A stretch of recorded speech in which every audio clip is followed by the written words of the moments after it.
আসসালামু আলাইকুম সম্মানিত ভিউয়ার্স, আশা করি সকলে ভালো আছেন। লার্ন স্মার্ট বিডি থেকে আমি মোহাম্মদ রুবেল হোসেন বলছি। আরেকটি এপিসোডে আপনাদের সকলকে স্বাগতম। আজকের বিষয়বস্তু হলো মাইক্রোসফট ওয়ার্ডের হোম ট্যাবের কাজ।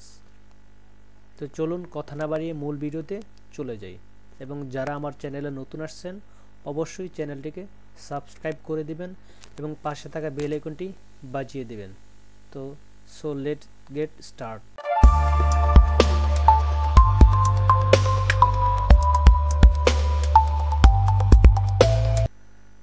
আমরা মাইক্রোসফট ওয়ার্ডে আসার পর আমরা প্রথমে পাবো হোম ট্যাব।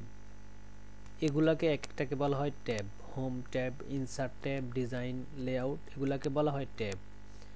এবং এই যে এখানে দেখতে পাচ্ছেন ক্লিপবোর্ড, ফ্রন্ট, তারপরে প্যারাগ্রাফ, তারপরে স্টাইল, এগুলাকে বলা হয় গ্রুপ। এবং ক্লিপবোর্ডের আন্ডারে যেগুলো থাকে সেগুলোকে বলা হয় কমান্ড। এবং এই যে একটা পেজের মতো দেখছেন কার্সর ঘুরতেছে, এই পেজটাকে বলা হয় ওয়ার্ক এরিয়া। তো আমরা আজকে শিখব হোম ট্যাবের ক্লিপবোর্ড, ফ্রন্ট, প্যারাগ্রাফ, স্টাইলের বিভিন্ন কমান্ডে এবং গ্রুপের কাজ। সর্বপ্রথম এখানে ক্লিপবোর্ডের কমান্ডে আছে কাট, তারপর আছে কপি, তারপরে পেস্ট, তারপর আছে ফরম্যাটিং পেইন্টার। তো আমরা ক্লিপবোর্ডের কাটের কাজ কি? কাট হলো কোনো একটা লেখাকে কেটে ফেলা, ঠিক আছে, কেটে ফেলা। তো অবশ্যই কাট করার জন্য আগে আপনার যে লেখাটা আছে সেটাকে আগে কি করতে হবে? সিলেক্ট করতে হবে। আপনি যেই লেখাটাকে রাখতে চান না অথবা কেটে ফেলতে চান সেটাকে অবশ্যই আগে কি করতে হবে? সিলেক্ট করতে হবে। তো আমি লেখাটাকে একটু সিলেক্ট করে নিলাম। মনে করেন যে আমি এই লেখাটা রাখবো না, তো সিলেক্ট করলাম। সিলেক্ট করলে আমি যদি মাউসের মাধ্যমে করি, আমি কাটের উপরে ক্লিক করলে আমার লেখাটা কেটে যাবে।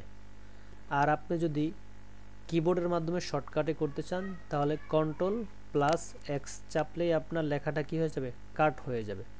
তো আমি কাট করে দিলাম, দেখেন আমার লেখাটা কি কাট হয়ে গেল, অর্থাৎ কেটে গেল। এই হলো ক্লিপবোর্ডের যে কাট কমান্ড আছে সেই কাট কমান্ডের কাজ। তারপরে আসি ক্লিপবোর্ডের কপি কমান্ডের কাজ। তো আমরা লেখাকে কি করব? কপি করব। অনেক সময় আমাদের লেখা লাগতে পারে যে একটা লেখা 2-3 বার লাগে, তো ম্যানুয়ালি টাইপ করার জন্য সেটা আমাদের অনেক সময় লাগে। সেই জন্য আমরা লেখাকে কি করে রাখি? কপি করে রাখি। তো সেম কাটের মতোই আগে আপনাকে কি করতে হবে? লেখাকে কপি করার জন্য অবশ্যই লেখাটাকে আগে, যেই লেখাটা আপনি কপি করবেন সেই লেখাটা আগে সিলেক্ট করতে হবে, ঠিক আছে। তো আমি লেখাটাকে সিলেক্ট করলাম এবং কপির উপরে আমি যদি মাউস দ্বারা ক্লিক করি তাহলে লেখাটা কি হয়ে যাবে? কপি যাবে, বাট লেখা কিন্তু চলে যাবে না। আমাদের কাট যখন কমান্ডের কাজ করছিলাম তখন মাউস দ্বারা ক্লিক করার সাথে সাথে আমাদের লেখাটা চলে গেছে, কিন্তু কপি করার সময় আমাদের লেখাটা চলে যাবে না, এটা কপি হবে। আর আপনি যদি কিবোর্ডের মাধ্যমে করতে চান শর্টকাটে, সেটাতে Ctrl+C চাপলে আপনার লেখাটা কি হয়ে যাবে? কপি হয়ে যাবে। তো আমি মাউসের মাধ্যমে কপির উপরে ক্লিক করার সাথে সাথে আমার লেখাটা কি কপি হয়ে গেল, আমি যতটুকু সিলেক্ট করছি। এই হলো ক্লিপবোর্ডের কাট এবং কপির কাজ। তারপর আছে পেস্ট, ঠিক আছে। আমার এই যে আমি লেখাটাকে কপি করলাম, এই লেখাটা আমার অনেকবার প্রয়োজন হতে পারে। হ্যাঁ, এক একটা লেখা আমাদের অনেকবারই অনেক জায়গায় প্রয়োজন হতে পারে। তো বিভিন্ন জায়গায় যখন এটা লাগবে সেটা ম্যানুয়ালি টাইপিং করার জন্য, লেখার জন্য আমার সময়ের দরকার হয়। তো আমি লেখাটাকে কি করব? পেস্ট করে দেব।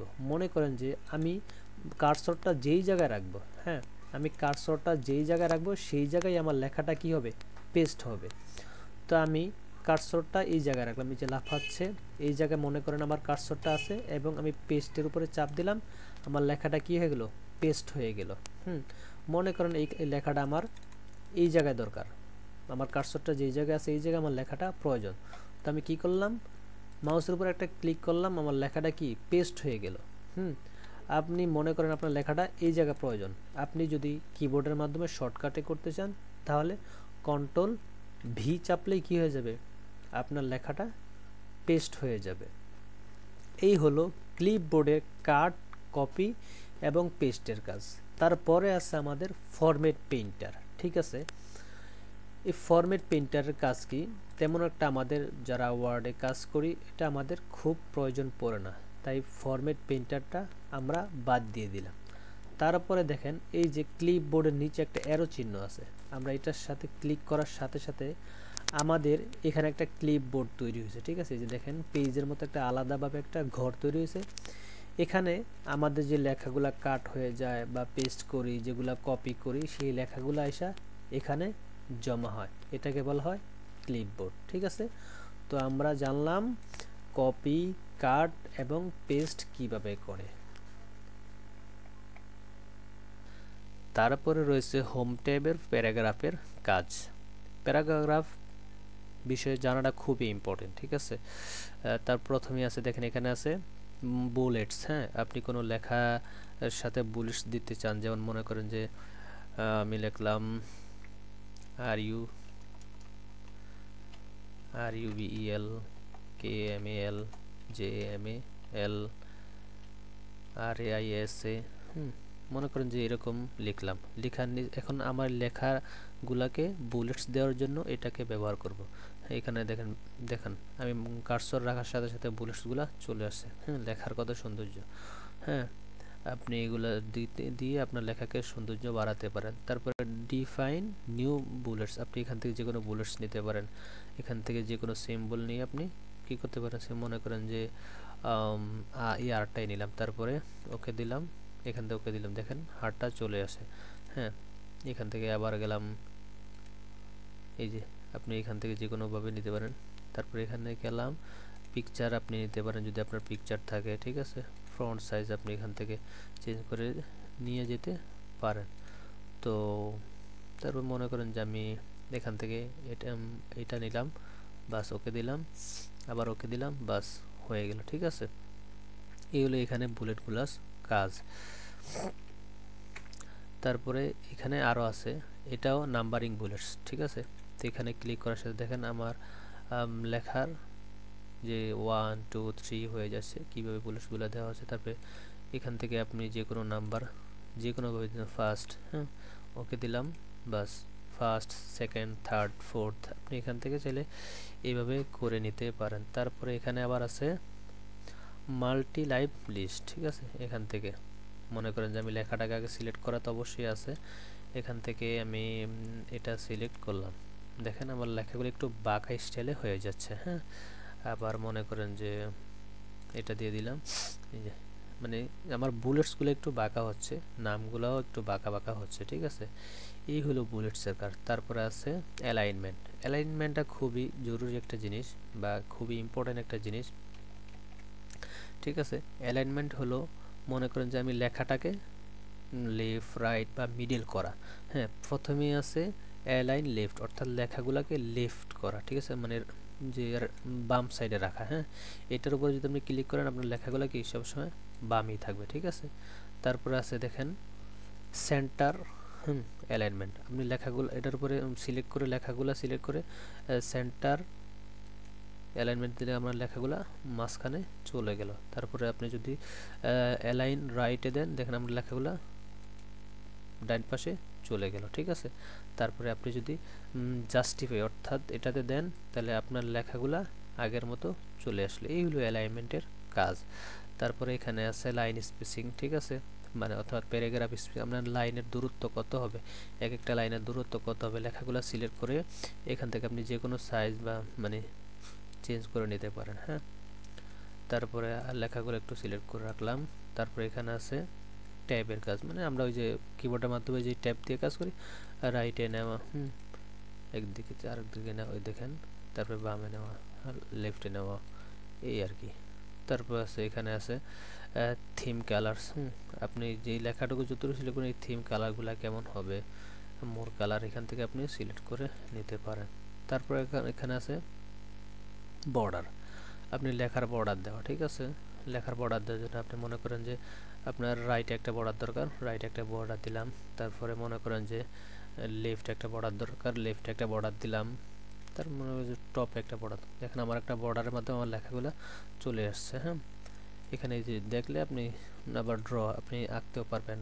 ঠিক আছে, মনে করেন যে এখানে আবার আরেকটা আঁকেন, আপনি এখান থেকে সুন্দরভাবে এঁকে নিতে পারেন। এগুলো হলো এই ড্র টেবিলের কাজ, ভিউ, এখান থেকে আপনি এগুলা মানে এঁকে নিতে পারেন, সমস্যা নাই। এই হইল আমাদের হোম ট্যাবের প্যারাগ্রাফের কাজ। আর অবশ্যই যারা আমার চ্যানেলটাকে নতুন আসছেন অবশ্যই একটা সাবস্ক্রাইব করে দিবেন, কারণ আপনাদের ভালোবাসায় আমাকে অনেক দূর এগিয়ে নিয়ে যাবে। ঠিক আছে, তারপরে দেখেন এখানে আছে এডিটিং বা ফাইন্ডিং অর্থাৎ আমাদের কোনো লেখাকে খুঁজে বের করার জন্য আমরা কি করব, ফাইন্ডিংটা ব্যবহার করব। যেমন মনে করেন আমার এখানে আছে ডেটা, ঠিক আছে, তাই আমি লিখলাম ডেটা। ঠিক আছে, দেখেন আমার লেখাটা কি হয়ে গেল, এই যে একটা মার্ক হয়ে গেল যে আমার এখানে কোন কোন জায়গায় ডেটা আছে। ঠিক আছে, এই হলো লেখাকে ফাইন্ডিং করার জন্য ফাইন্ড ব্যবহার করা হয়। তারপরে রিপ্লেস, মনে করেন ডেটার জায়গায় আমি অন্য একটা শব্দ বসাবো, যেমন এখানে তো ডেটা আছেই, তারপরে হবে মনে করেন যে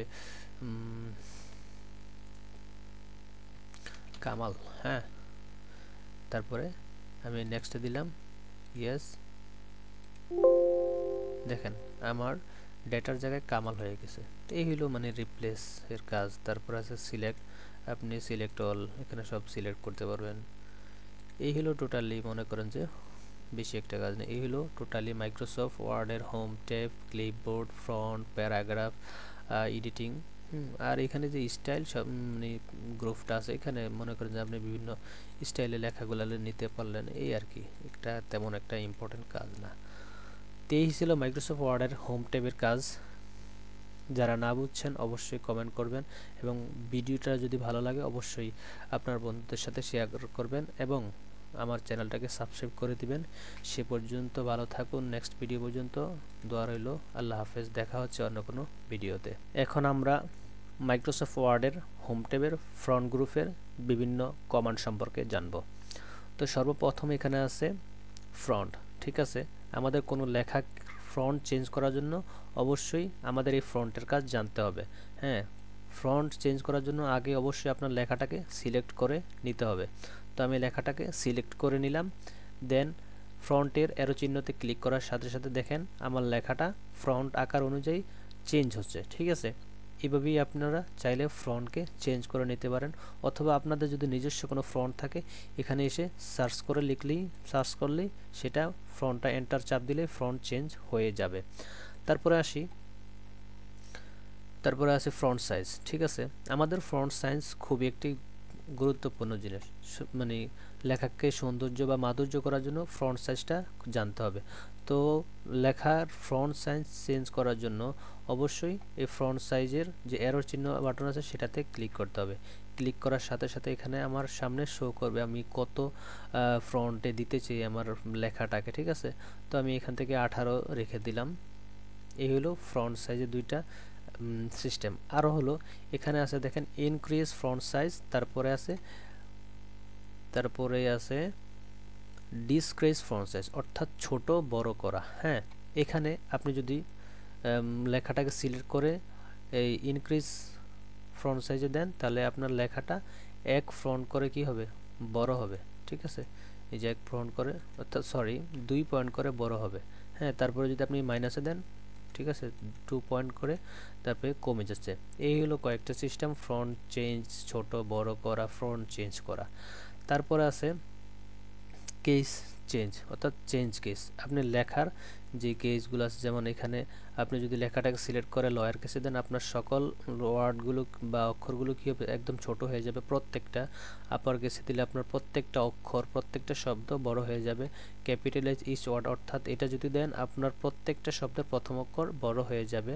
এবং টুগেলা বা কেস এটা যদি দেন তাহলে আপনার শব্দের প্রত্যেকটা প্রথম অক্ষর কি হয়ে যাবে, ছোট হয়ে যাবে, বাকিগুলা বড় হয়ে যাবে। তো আমি একটা করে দেখাচ্ছি। দেখেন আমার আপার কেস দেওয়ার সাথে সাথে আমার প্রত্যেকটা শব্দের ওয়ার্ড কি হয়েছে, বড় হয়ে গেছে। এই হলো চেঞ্জ কেসের কাজ। তারপর আছে এখানে আপনি বোল্ড, ইটালিক অ্যান্ড আন্ডারলাইন। আপনি লেখাকে বোল্ড করতে চাইলেন আপনি বিতে ক্লিক করলেন, অথবা কিবোর্ডের কন্ট্রোল বি চাপলে আপনার লেখাটা বোল্ড হয়ে যাবে। তারপর আছে মনে করেন ইটালিক, আপনি লেখাটাকে একটু বাঁকা করতে চাইলেন তো আপনি আইতে ক্লিক করলে আপনার লেখাটা কী হয়ে যাবে, ইতালিক হয়ে যাবে, অথবা কিবোর্ডে শর্টকাটে কন্ট্রোল+আই চাপলে আপনার লেখাটা ইতালিক হয়ে যাবে। তারপরে আছে আন্ডারলাইন। হ্যাঁ, আমাদের লেখার নিচে অনেক সময় আন্ডারলাইন দিতে হয়, তো লেখাটাকে আগে সিলেক্ট করতে হবে, সিলেক্ট করে আন্ডারলাইনে ক্লিক করতে হবে। দেখেন লেখাটা কি আন্ডারলাইন হয়ে গেছে। অথবা আপনার যদি এই আন্ডারলাইনটা পছন্দ না হয়, সেক্ষেত্রে আপনি আন্ডারলাইনে যে অ্যারো চিহ্ন আছে সেটাতে ক্লিক করতে পারেন। বিভিন্ন ধরনের স্টাইলিশ আন্ডারলাইন আছে, আপনি সেখান থেকে সেগুলো চুজ করে নিতে পারেন। অথবা আপনার যদি এখান থেকে এগুলো পছন্দ না হয়, তাহলে মোর আন্ডারলাইনে যাবেন, এখান থেকে গিয়ে আপনি যে কোনো ধরনের আন্ডারলাইন সিলেক্ট করে নিতে পারেন। আবার আপনি আন্ডারলাইনটা কোন ধরনের দিতে চান, রেগুলার, ইতালিক, বোল্ড, হ্যাঁ, এখান থেকে আপনি চয়েস করে নিতে পারেন, বা ফ্রন্ট সাইজটাও আপনি চেঞ্জ করে নিতে পারেন। ঠিক আছে, মনে করেন আমি 48 দিলাম, ওকে। হ্যাঁ, ঠিক আছে, দেখেন আমার লেখাটার সাথে সাথে আমার আন্ডারলাইনটাও কি বড় হয়ে গিয়েলো। তো এই হলো আন্ডারলাইন, বোল্ড, ইতালিকের কাজ। তারপরে আসি স্ট্রাইক থ্রো। আমাদের লেখার মাঝখানে অনেক সময় আমরা দেখি যে বিভিন্ন জায়গায় লেখার মাঝখানে কি কাটা থাকে। হ্যাঁ, তো এটাকে বলা স্ট্রাইক থ্রো। তো আমি যদি স্ট্রাইক থ্রো দিতে মন চাইছে আমার কোনো লেখার মধ্যে, তাহলে আমি জাস্ট স্ট্রাইক থ্রো এটার উপরে ক্লিক করলেই কী হয়ে যাবে, আমার লেখাটার মাঝখানে দেখেন একটা কাটা চিহ্ন, অর্থাৎ স্ট্রাইক থ্রো হয়ে গিয়েছে। ঠিক আছে, তারপরে আসি সাবস্ক্রিপ্ট অ্যান্ড সুপার সাবস্ক্রিপ্ট। তো এটা মূলত যারা বীজগণিত নিয়ে কাজ করে তাদের জন্য। ঠিক আছে, তারপরে একটু দেখা দিচ্ছি, মনে করেন যে 10 2। আমরা বীজগণিত যারা জানি তারা জানি যে 10 এর নিচে অনেক সময় কি থাকে, 2 থাকে। তো আমরা এই সাবস্ক্রিপ্টে দিয়ে দিলাম, দেখেন 2 হয়ে গেল। তারপরে অথবা যদি সুপার সাবস্ক্রিপ্ট দিই, তাহলে দেখেন এটা লেখাটা উপরে চলে আসলো। এই হলো মানে এটার কাজ। তারপরে আমাদের আছে ইফেক্ট। হ্যাঁ, টেক্সট ইফেক্ট। আমরা যে কোনো আগে লেখাটাকে সিলেক্ট করতে হবে, ইফেক্ট দিলাম লেখাতে, দেখেন বিভিন্ন ধরনের ইফেক্ট। আমি আর করে দেখানো লাগে না, মাউসের কার্সর রাখার সাথে সাথেই দেখা যাচ্ছে যে লেখার মানে গুলা কেমন হচ্ছে, কত সুন্দর হচ্ছে। তারপরে আউটলাইন দিতে পারেন, আউটলাইনের কালার দিতে পারেন। ঠিক আছে, আপনি যে কোনো কালার নিতে পারেন, শ্যাডো দিতে পারেন, হ্যাঁ, যে কোনো ধরনের শ্যাডো।